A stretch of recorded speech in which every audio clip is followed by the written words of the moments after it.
All right, so to get started with our little pumpkin that I have here, we're gonna mix up the colors. So I really like to just mix up my own oranges. Otherwise, I feel like it's just a little too unnatural. So I'm gonna mix up my cadmium red.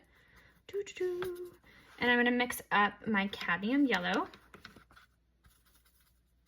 And there's one of two ways that we can go ahead and paint this. We could do the scooping method where you just get a dry brush and then you scoop for a highlight, or you can leave white space. So my personal favorite and the easiest way to do this is I think just the wet on dry technique right here that I'm going to show you. I'm going to come in with my brush and I'm going to come around the edges here. And I'm going to go groove by groove here. And I'm going to leave a nice open area in the middle, just like that. This is what we call white space when we let the paper shine through. I have just water on my brush and it's very damp. And I'm just going to touch the edges right here and I'm going to blur it out. And now I have a nice blend between a highlighted area and a shadowed area. So while this is still wet, I'm going to come in with a little bit more pigment.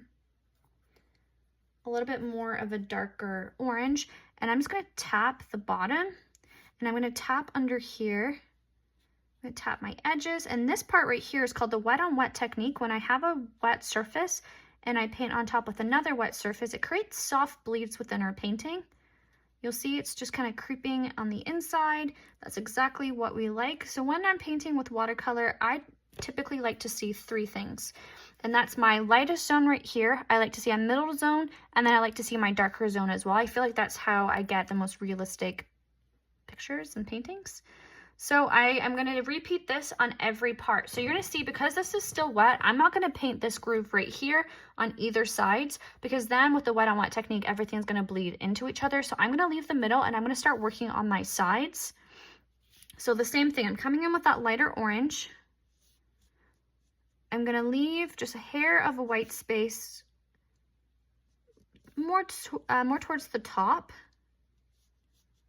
I'm going to get rid of everything on my brush, and I'm just going to tap with a damp brush this harsh line that I have to smooth it out. And then I'm going to grab a little bit more of a pigmented orange.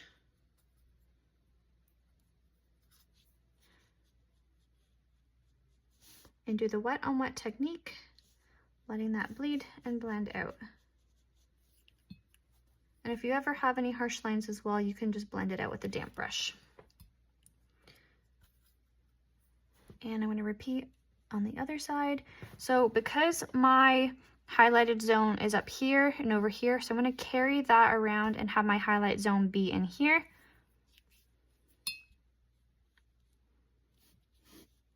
I always smudge my paintings because I do the right hands first. I do this every time, and then I don't let it dry. I should really start doing the left side first. Okay. And the same thing, gonna leave a nice little highlight area, get rid of everything on my brush, tap my napkin, and blend out that harshness that I have. Grab a more pigmented orange.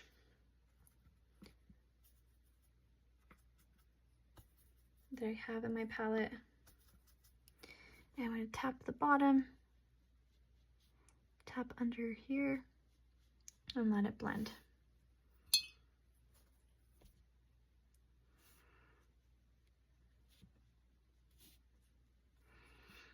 And I'm just helping this out, blending it with a damp brush. Okay, so this is dry, but these two are not dry. So I have my nifty little dryer right here, so I'm just going to go ahead and make it dry.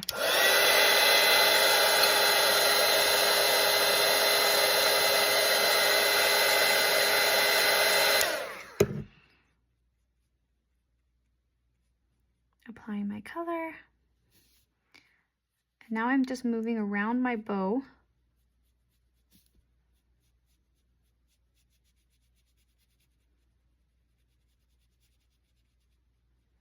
And I just covered all of that and didn't leave a highlighted zone, mostly because there is a bow there and there's going to be some shadow. So I'm going to come in right underneath this bow and add a shadow. Come underneath with that vibrant orange.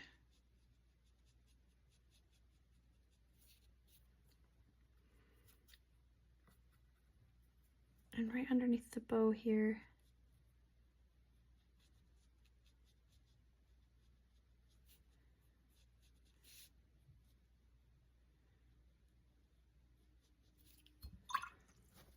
And I'm just going to scoop. So I have a damp brush. I'm just going to scoop up here a little bit.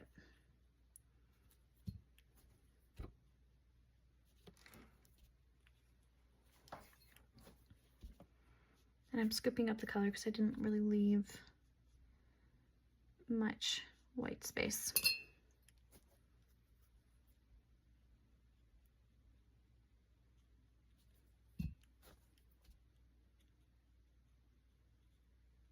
Okay. Now moving on to the other one.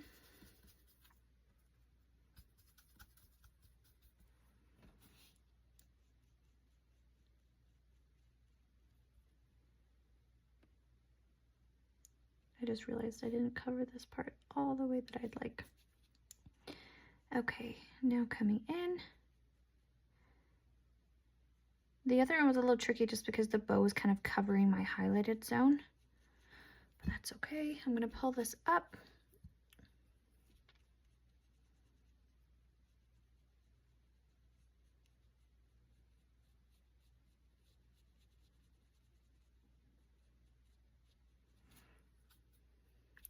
I'm going to come in with a darker orange, do a little bit of a shadow,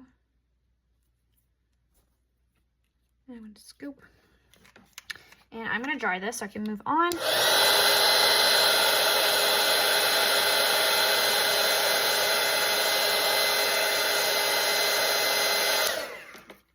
All right, so for the stem, I like to just put a little bit of green in my stem. I feel like it just really helps bring it to life. So I'm gonna input some green. Our neighbor next door, they're doing some renovations. I think they're putting in like a walkway or something. So if you hear machines, it is my neighbor doing some landscape. So I'm just now doing that wet on wet technique. I just put a little bit of brown into that green. I'm just gonna pull it up. I'm gonna get rid of everything on my brush. I'm gonna kind of scoop a little bit. And I'm gonna let this dry before I come in with a darker brown just to really just make it pop. All right, so for this, I like to paint with everything completely painted. So I'm gonna dry my stem and I'm gonna come in and do my bow, and that will give me a good idea of how detailed I actually want to be.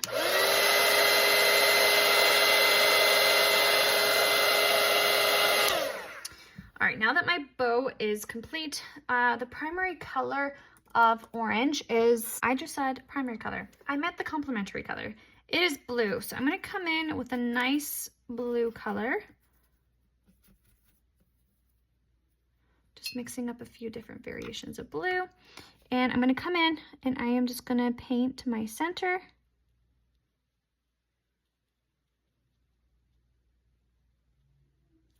I'm gonna get rid of everything on my brush and I'm gonna scoop for a highlight. I really like this scooping technique. I'm gonna come in with some indigo, just a darker blue.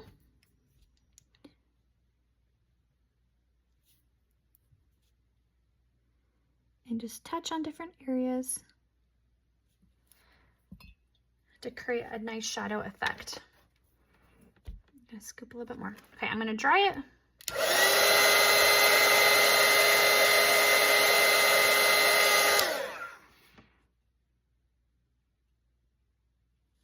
I'm going to come in and do this side. And I dried it because I didn't want the center of my bow creeping into this part right here. So again, the same thing. I'm going to come in with my indigo. And the indigo is more of like a shadow color. And I'm just going to come in different points and just create a little bit of a shadow some places. I'm going to get rid of everything on my brush. And right here, I'm going to scoop. This is the scooping technique that I like. And this will be my highlight.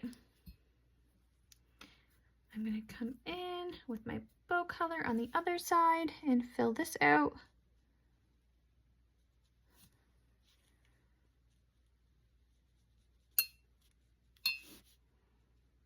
See, I did it again. I painted on the right side.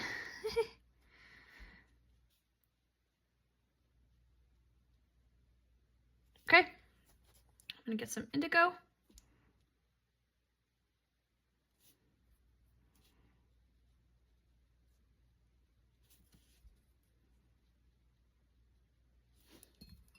gonna get rid of everything on my brush. This didn't blend as nice as what I wanted it to.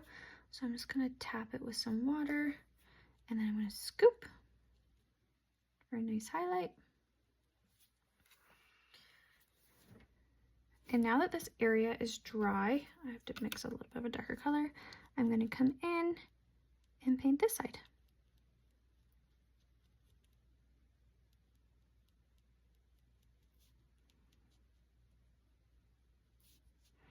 And do you see how working in sections really just helps create divide? If I was just to come in and paint my bow all at once, I wouldn't have these nice natural fine lines that you see here dividing the ribbon part from the bow. Okay, I'm gonna scoop down here. I'm gonna grab my indigo and I'm gonna shadow. I'm using this brush and I'm not loving how small it is. I'm finding it annoying to work with for this painting. And this is a little too dark for me, so I'm gonna come in with just some water and I'm gonna shadow and blend that out. I'm gonna come underneath my bow as well, the little tie, and blend that out. And I'm gonna repeat what I just did on the other side.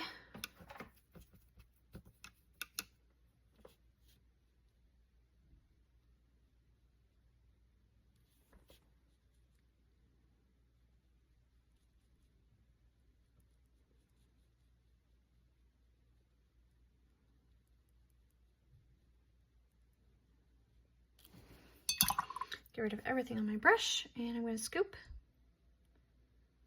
And then I'm going to grab my indigo, and I'm going to shadow. Okay, and I'm going to dry it.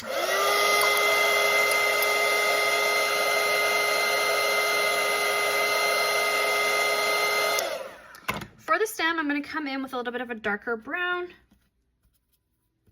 I'm gonna add a little bit of black to it just to kind of dull it down a little bit. It's called the wet on dry technique when I am painting wet paint onto a dry surface. I'm just doing like little loose lines. I'm gonna get some water here. I'm gonna blend it out.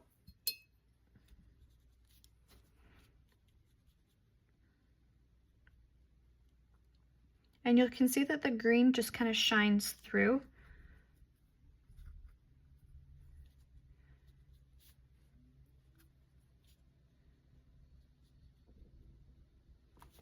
Okay, and you can leave it like this, or if you want to just add a little bit more details to your pumpkin, you definitely can, and that's what I want to do. I want to just make it pop just a little bit more, so I'm going to come ahead and mix in a stronger orange. And you can come in and you can just add a little bit more vibrancy to your orange. Do you see now I have a harsh line? I don't like working with harsh lines, so what I will do is I will come in now. I'm going to do a little bit of shadow under here. I'm going to get rid of everything on my brush. I'm going to tap my napkin to absorb a lot of that water. I'm just going to touch the line that was there before, right here. You'll see I'm not necessarily going into the orange that I put down that much. I'm coming in and just blending out that harsh line that I had before.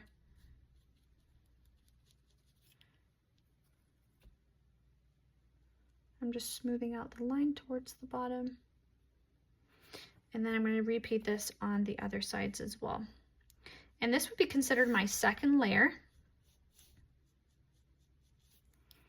And when you do the wet on dry technique, what I'm doing here, it creates depth and dimension within your piece. And in my case, because I'm putting it on top of an already dried surface that had orange underneath it, it's just going to make that orange that much darker, which I really like for my pumpkins. I like having a very vibrant orange.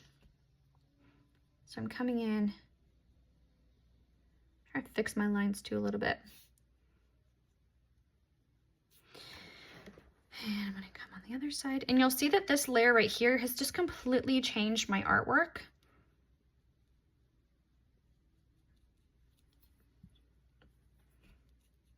It doesn't really look like the same anymore.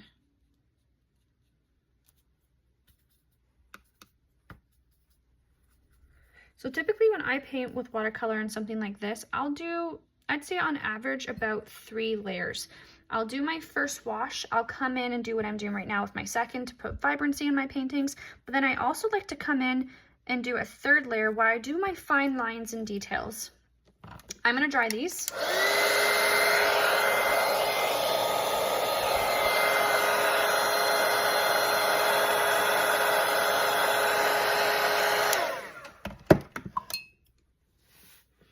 And that's where I'll come in, and for my pumpkin, for example, I'll come in and just do some nice lines just to give it a little bit of realism. I'm going to come underneath here and give it a nice shadow. Get rid of everything on my brush, and I'm going to blend it out, blending out my harsh lines.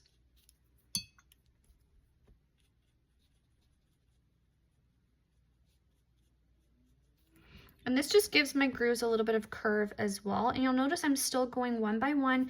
I'm not coming in and doing other areas all together. I'm going one by one here.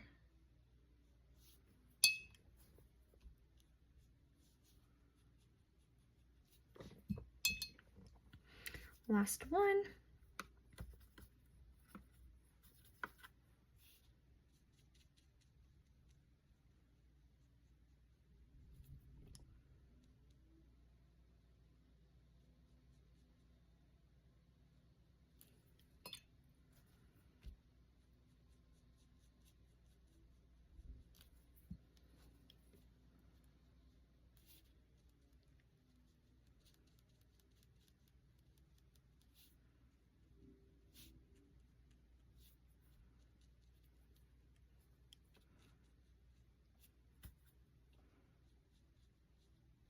And I'm still trying to leave a little bit of a highlight as well. I'm not trying to completely cover everything. Okay, and I'm gonna dry it.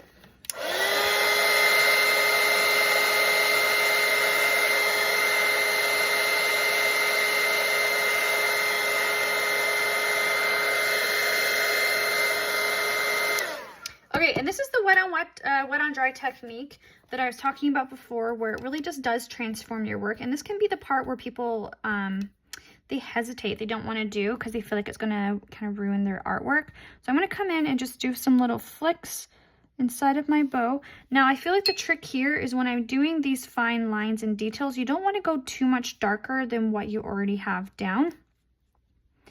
I'm just adding a little bit of creases inside of it just to make it pop a little bit inside.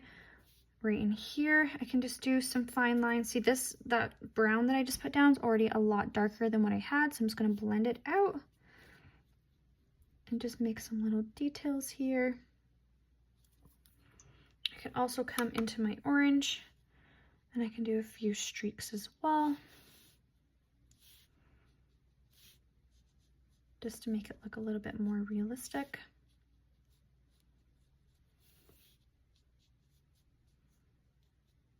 Here we go. And this is how I would paint a very beginner-friendly pumpkin. I hope that you had fun and just learned a little bit about your blending, the white space, and just trying to build up layers so you can get a nice, realistic, approachable pumpkin. If you like this video, go check out my other ones. I'm posting weekly videos right now. Happy painting, friends.